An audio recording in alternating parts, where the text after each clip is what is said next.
The delivery room was a whirlwind of controlled chaos, the air thick with the scent of sterile wipes and the raw, visceral energy of life.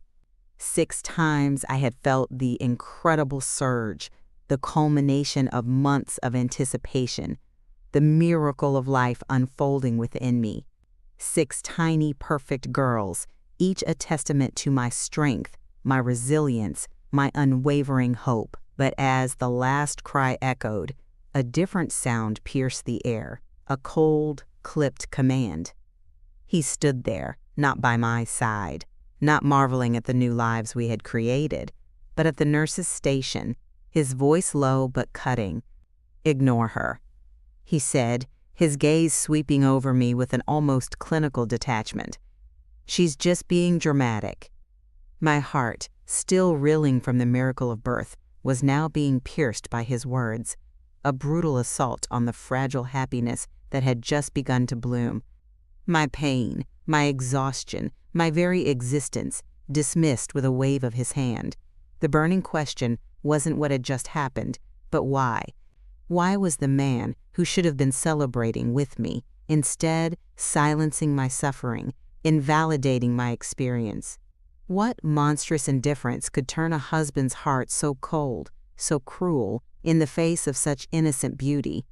I stared at the nurse, her face a mask of discomfort, then at his retreating back, and a chilling realization began to dawn.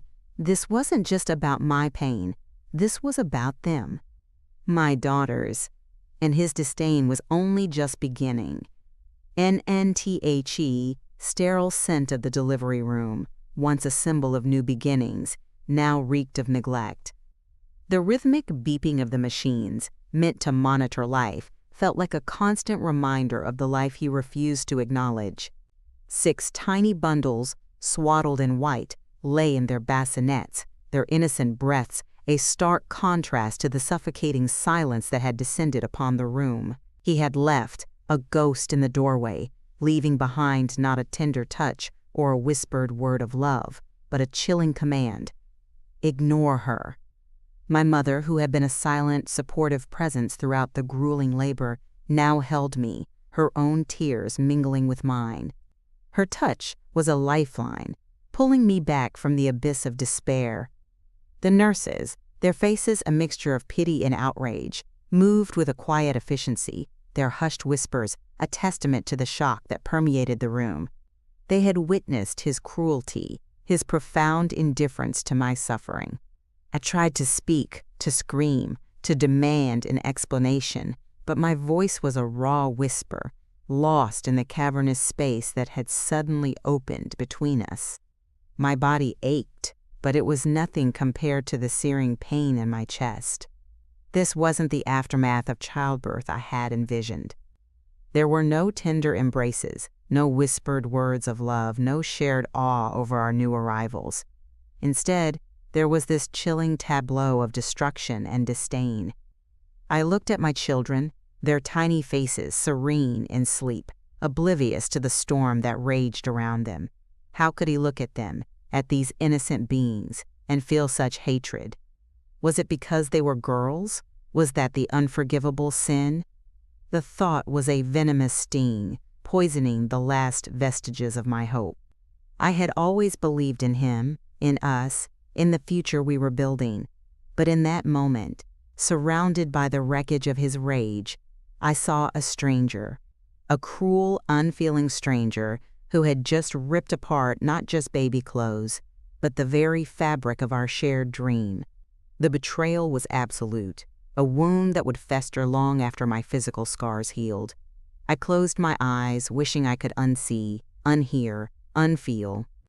But the image of his tearing hands, the sound of ripping cloth, and the cold, hard truth of his contempt were seared into my memory, a permanent brand of his cruelty. This was not the man I married. This was a monster, and I was trapped in his lair, with 8 helpless angels depending on me. NNTHE hospital room, once a place of hope and new beginnings, became a prison. He rarely visited, and when he did, his presence was a suffocating weight. He would stand at the foot of my bed, his arms crossed, his gaze distant, as if I were a stranger, an inconvenience.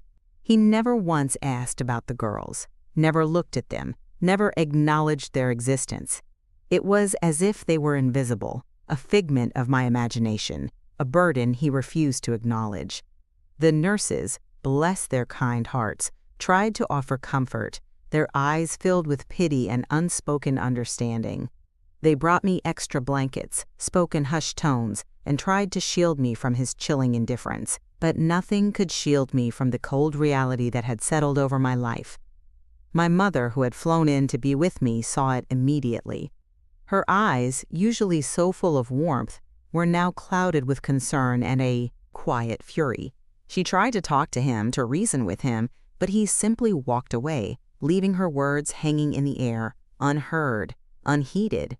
She held my hand, her touch a lifeline in a swirling chaos of my emotions.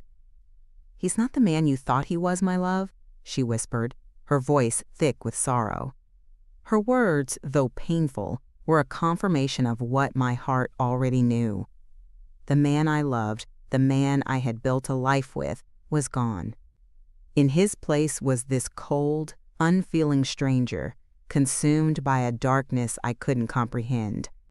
I looked at my daughters, their tiny fingers curled around mine, their innocent faces a beacon of pure, unadulterated love. They were my reason, my strength, my everything. I had to protect them, to shield them from the venom of his hatred. But how? How do you fight a ghost, a man who is present in body but absent in soul? The hospital room, once a sanctuary, now felt like a cage. I longed to go home, to the familiar comfort of our house, but the thought filled me with dread. What awaited me there? More of his silent contempt? More of his chilling indifference? The future stretched before me, a vast, terrifying unknown. But one thing was clear. I was no longer just a wife, a mother. I was a warrior, and my battle had just begun. I would fight for my daughters, for their right to exist, for their right to be loved, and I would do it alone, if I had to. The cold reality was a bitter pill to swallow, but it also ignited a spark of defiance within me. I would not break, I would not surrender, I would endure. For them. Always for them. Nen returning home was not the relief I had craved. The house, once filled with laughter and the promise of a shared future, now felt like a mausoleum, echoing with unspoken threats. He was there, a silent, brooding presence, moving through the rooms like a shadow. He avoided my gaze, his silence a weapon, cutting deeper than any harsh word. The baby clothes, what little remained of them, were gone, swept away, as if their destruction had been a mere inconvenience, a fleeting moment of madness. But the memory of his rage lingered, a toxic residue in the air. I tried to maintain a semblance of normalcy, to create a haven for my daughters amidst the storm. I fed them, changed them, sang lullabies, my voice a fragile shield against the pervasive tension. But every touch, every glance, every moment was tainted by the unspoken threat that hung heavy in the air. He would leave for hours, sometimes days, returning without explanation, his eyes colder than ever. I would find strange women's clothes in the laundry, a faint scent of unfamiliar perfume clinging to his shirts. Each discovery was a fresh stab, a confirmation of his disdain, his utter disregard for me and our new family. I wanted to confront him, to scream, to demand answers, but fear held me captive, not for myself, but for my girls. What would his rage unleash if I pushed him too far? I had seen the darkness in his eyes, the chilling indifference that bordered on cruelty. I knew, instinctively, that he was capable of anything. My mother, who had stayed with me, saw it too. Her presence was a comfort, a silent understanding that transcended words. She would watch him, her eyes narrowed, a protective instinct radiating from her. "Be careful, my love," she would warn, her voice barely a whisper. "He's a dangerous man."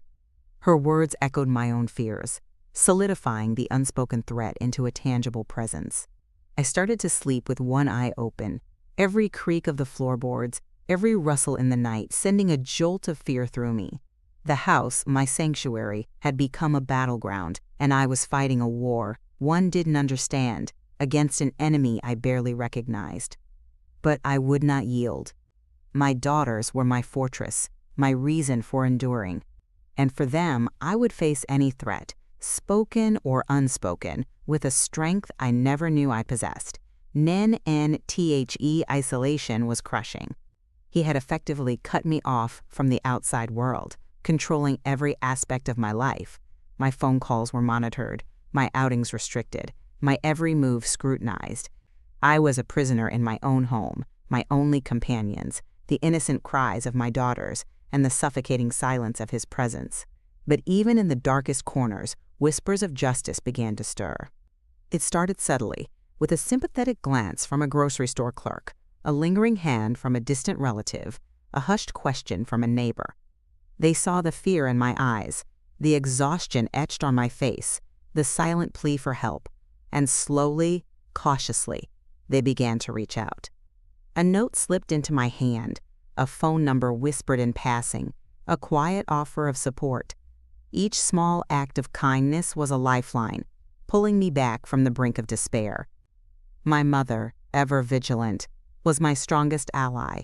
She began to document everything, meticulously noting his cruelties, his absences, his threats. She spoke to lawyers, to women's shelters, gathering information, building a case, a silent rebellion against his tyranny. I was hesitant at first, paralyzed by fear and the ingrained belief that I had to endure, to protect my children at all costs. But the whispers grew louder, becoming a chorus of encouragement, a promise of a future free from his shadow. I started to see the cracks in his facade, the subtle signs of his insecurity, his fear of exposure. He thrived on control, on my silence, on my fear. But with each whisper of justice, his grip began to loosen, his power to wane. I realized then that I wasn't alone. There were people who cared, who saw my suffering, who were willing to fight for me and my daughters. The thought filled me with a fragile hope, a flicker of light in the overwhelming darkness. The path to justice would be long and arduous, fraught with danger and uncertainty. But for the first time in a long time, I felt a surge of defiance, a quiet determination to reclaim my life, to secure a future where my daughters could grow up in safety and love. The whispers had become a roar, and I was ready to listen. NNTHE decision was made. I would fight. The whispers of justice had solidified into a resolute roar within me, fueled by the unwavering love for my daughters. The fear was still there, a cold knot in my stomach, but it was now overshadowed by a fierce determination. My mother, a pillar of strength, connected me with a lawyer, a formidable woman with eyes that held both compassion and steel. She listened patiently as I recounted the horrors of the past few months, her pen scratching furiously across her notepad. Each word I spoke was a painful reliving, but also a release, a shedding of the burden I had carried alone for so long. The lawyer laid out the options, the legal battles ahead, the challenges we would face. It wouldn't be easy, she warned. He was a powerful man, with connections and resources. But she also assured me that justice, though slow, was often inevitable. We began to gather evidence, a meticulous collection of his abuses, his neglect, his chilling indifference. Photos of the shredded baby clothes, text messages filled with his venom, testimonies from concerned neighbors and family members. Each piece of evidence was a brick in the wall we were building, a fortress against his lies and manipulations. The storm was gathering, and I could feel the tension in the air, a palpable shift in the atmosphere of our home. He sensed it too. His silent contempt began to morph into a simmering rage, his eyes darting around, searching for the source of the change. He tried to reassert his control, to intimidate me with his presence, his harsh words. But I no longer cowered. I met his gaze, my own eyes reflecting a newfound strength, a quiet defiance that surprised even myself. The battle lines were drawn. He was the oppressor, and I, with my 8 innocent daughters, was the warrior. The stakes were impossibly high, the outcome uncertain. But I knew with every fiber of my being that I had to fight, not just for myself, but for the future of my girls, for their right to a life free from his darkness. The storm was coming, and I was ready to face it. Head-on, and the day of the reckoning arrived, a culmination of months of silent suffering and meticulous preparation. The courtroom was a sterile, intimidating space, filled with hushed whispers and the weight of unspoken judgments. He sat across from me, his face impassive, a carefully constructed mask of innocence, but I saw the flicker in his eyes, the subtle tremor in his hands, betraying the fear that gnawed at him beneath the surface. My lawyer, a beacon of strength and unwavering resolve, presented our case with precision and quiet power. She laid bare his cruelties, his neglect, his monstrous indifference to his own children.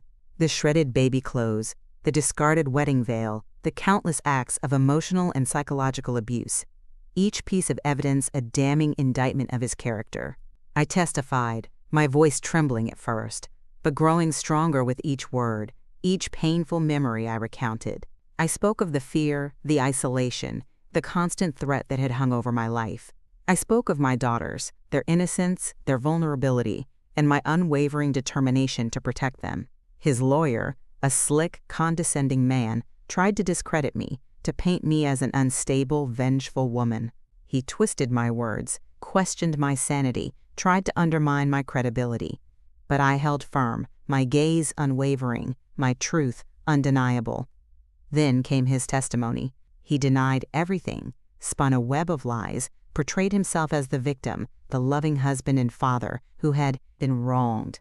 His words were smooth, convincing, designed to deceive, but I saw through the facade the hollowness of his claims. The judge, a stern but fair woman, listened intently, her expression unreadable. The hours dragged on, each moment a test of endurance, a battle of wills. But through it all, I held on to the image of my daughters, their faces a constant reminder of what I was fighting for. The verdict, when it finally came, was a wave of relief that washed over me, a cleansing tide after months of turmoil. Justice, slow and arduous, had finally found its way. He was exposed, his lies shattered, his cruelty laid bare for all to see. The reckoning was complete, and for the first time in a long time, I could breathe freely, the suffocating weight lifted from my chest. The battle was won, but the war for healing had just begun. And I knew, with a certainty that transcended all doubt, that my daughters and I would emerge from this stronger, more resilient, and ultimately free. The courtroom doors closed behind me, and the sunlight, once a distant memory, now felt warm and welcoming on my face. The verdict had been delivered, a resounding affirmation of justice, a declaration of my freedom. He was gone from my life, his shadow banished, his power over me shattered. The relief was immense, a physical lightness that made me feel as if I could float. But it wasn't just relief. It was a profound sense of peace, a quiet joy that settled deep within my soul. My mother was there, her arms open, her eyes brimming with tears of pride and love. We embraced, a silent communion of shared struggle and hard-won victory. The journey had been long and arduous, filled with pain, fear, and uncertainty. But we had emerged, bruised but not broken, stronger than ever before. Returning home, the house no longer felt like a prison. It was a sanctuary, a blank canvas waiting to be filled with new memories, new laughter, new beginnings. I looked at my daughters, playing in the living room, their innocent giggles echoing through the once silent halls. They were thriving, blossoming, their spirits untouched by the darkness that had once threatened to consume us. I began to rebuild my life piece by piece, with the unwavering support of my family and friends. I found a new job, enrolled in classes, and started to rediscover the woman I had been before the storm. The scars remained, a testament to the battles I had fought, but they no longer defined me. They were a reminder of my strength, my resilience, my capacity for survival. And as I watched my daughters grow, their personalities blooming, their futures stretching bright before them, I knew that every struggle, Every tear, every moment of fear had been worth it. Justice had found its way, not just in the courtroom, but in the quiet triumph of our everyday lives.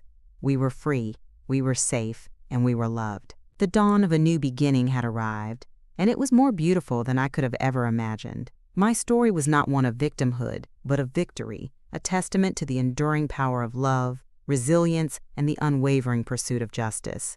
And as I held my daughters close, I knew that our future, unburdened by the past, was finally ours to write.